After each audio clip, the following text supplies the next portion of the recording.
Oh, it's that time of year again, folks. That time of year when Marvel Legends releases a fan channel wave full of real deep cuts. Characters that only collectors are going to be after, that for some reason you can't usually end up finding in retail stores. Does that mean the death of the line? I sure hope not, but they are coming up with stuff like Icarus and Cable, and they're doing a Zabu wave. Yeah, Ka-Zar and his cat, Zabu. Zabu? Anyway, stick around.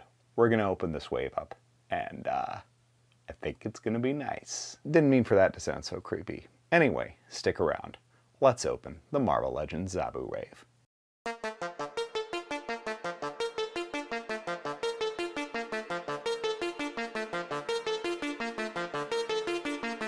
Alright, first of all, do me a favor, hit subscribe and the bell. I make about one of these every week. They're all great, so please don't miss even one. So who do we have in this line? We've got 7 figures, of which I got 6. I did not get the Superior Iron Man because I don't need another Iron Man on an old buck. But I did get this Cable. This Black Winter, it's Thor and his alter ego possessed by the Black Winter. Icarus from some of the recent Eternals series. Ka-Zar, Red Widow, and Wolfsbane. All right, Thor, the Black Winter. This is effectively a Thor redesign from the Dani Cates run. This is Nick Klein's Thor design. It looks really cool, but the only difference is it's in the black color scheme. Does that mean it's essential for your shelf? Probably not. This is nonetheless a really cool figure. Of course, this is when the Black Winter, which is this ancient entity that eats universes, an embodiment of entropy, similar to Galactus in some ways. In fact, Galactus was warning him about that entity ended up mimicking and taking Thor over. Some of the things that make this figure cool but not quite essential. Definitely this translucent cape is really sweet. You can barely see it, but it is a little bit translucent. The hair, that's a really cool sculpt, different from the other Thor figure.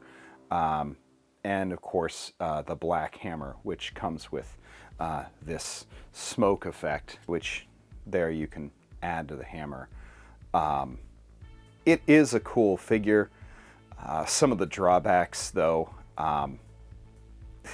it doesn't stand very well. It's incredibly top-heavy because of the head and the shape of the hammer, which doesn't really fit in the hand terribly well.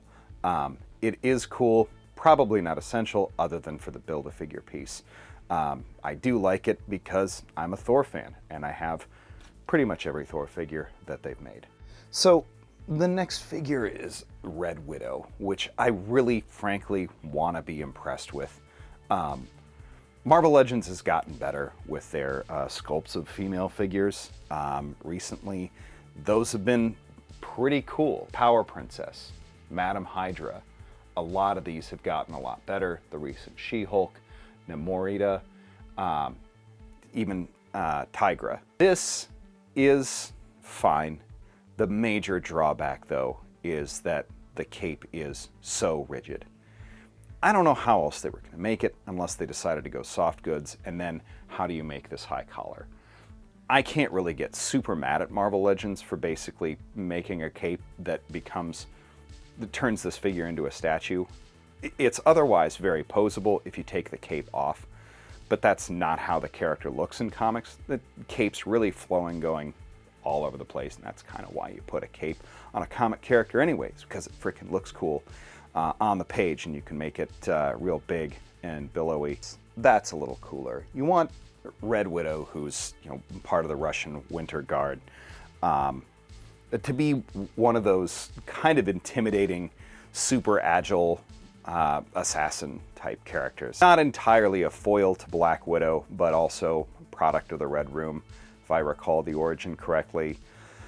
Really cool character. I mean, now we've got Ursa Minor, Dark Star, her as well, Red Guardian. I don't think we have a comic Red Guardian though, but you could just about build a Winter Guard now with these characters. All right, this Wolfsbane is probably a figure that I've been waiting on for quite a while, for a lot of reasons. Am I a big fan of New Mutants and X-Force? Yes. But your boy also really likes werewolves. This is a great figure with a cool sculpt. The face looks just a little bit too cutie patootie for a Wolfsbane. I'm okay with the way this figure came out.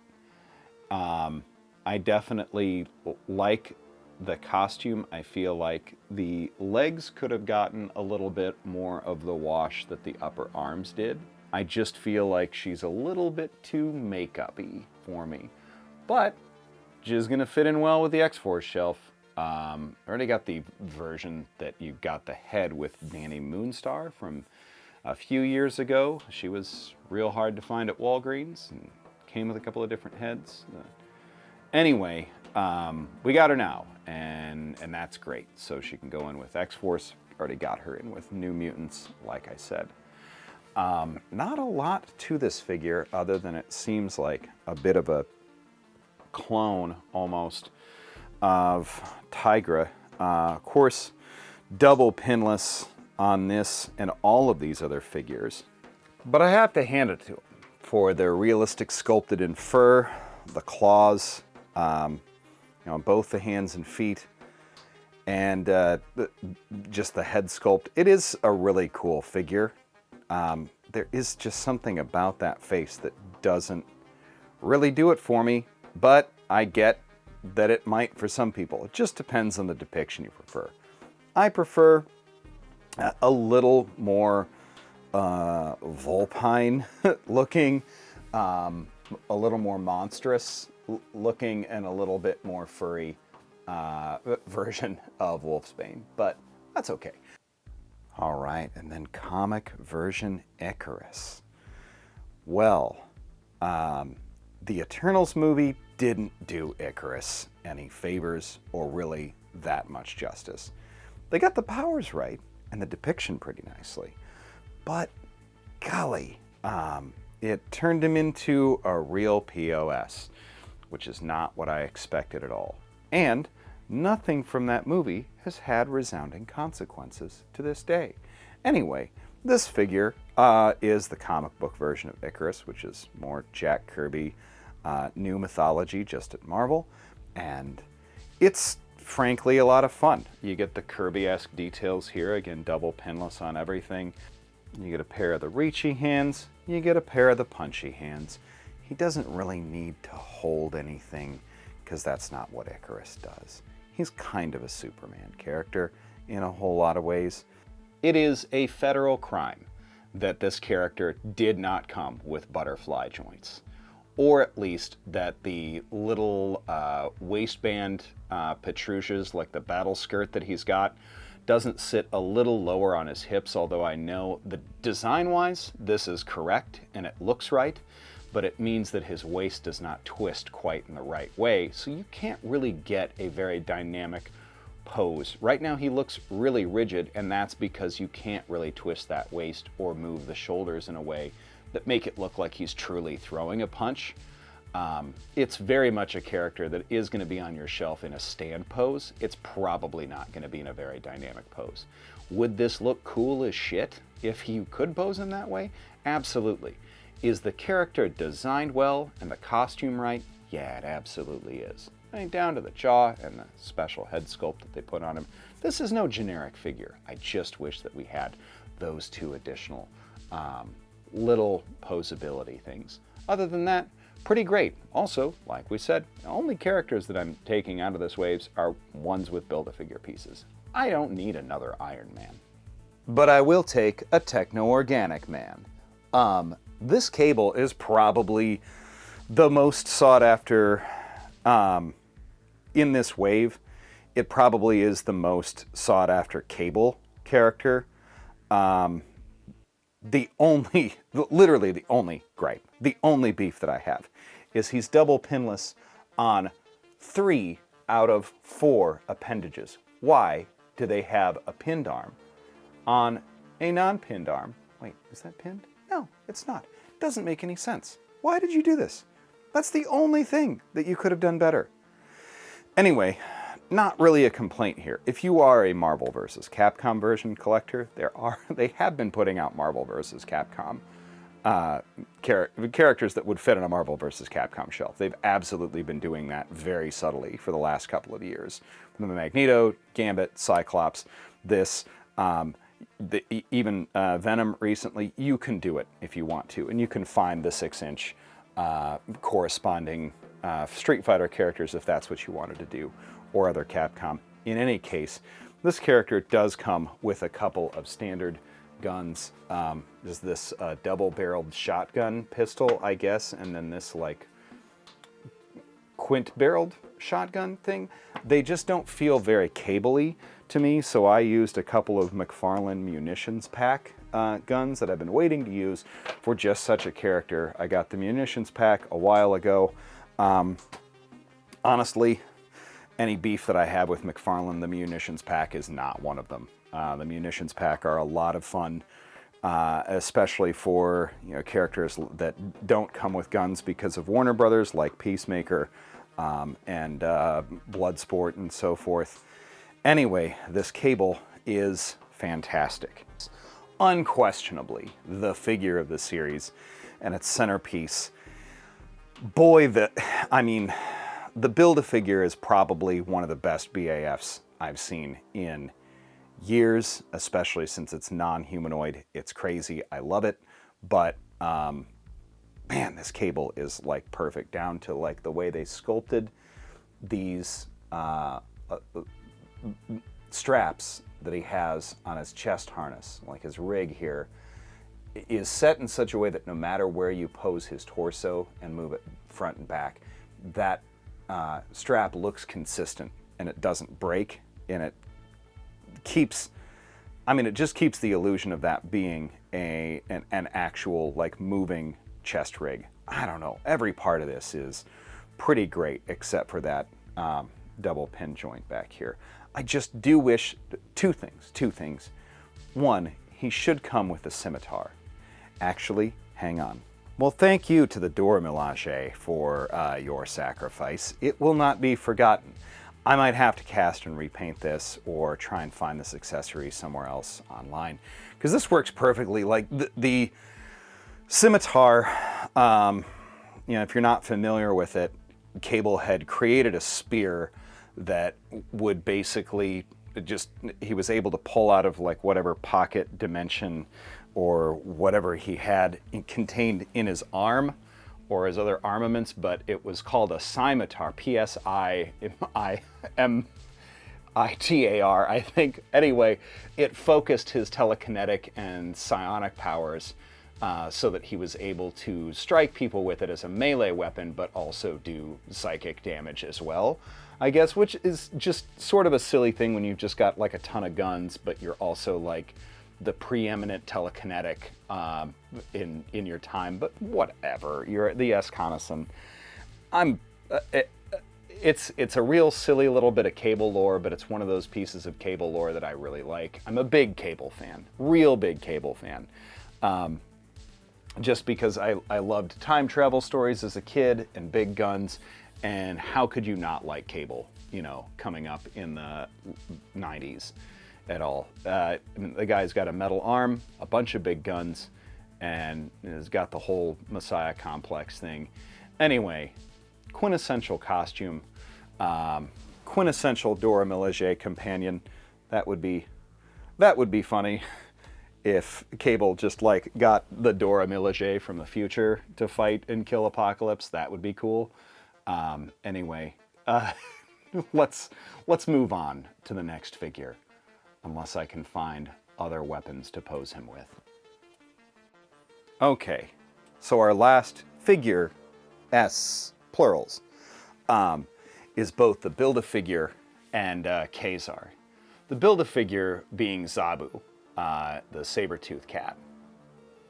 Ka-Zar, of course, a legacy Marvel character. Like, I think the first three characters in Marvel were Namor, the Human Torch, Jim Hammond, and Ka-Zar. Zabu is, of course, his valiant and trusted saber-toothed cat steed, because he lives in the Savage Land where everything is from 65 million years ago, or supposedly, even though saber-toothed cats would have been substantially after that. In any case, the Ka-Zar sculpt, everything feels new. He's got, the butterfly joints that Icarus probably should have, the loincloth, the sculpting on the boots, the unique knife, the stone. This might actually be reused from a previous Black Panther figure. I think I might be wrong about that.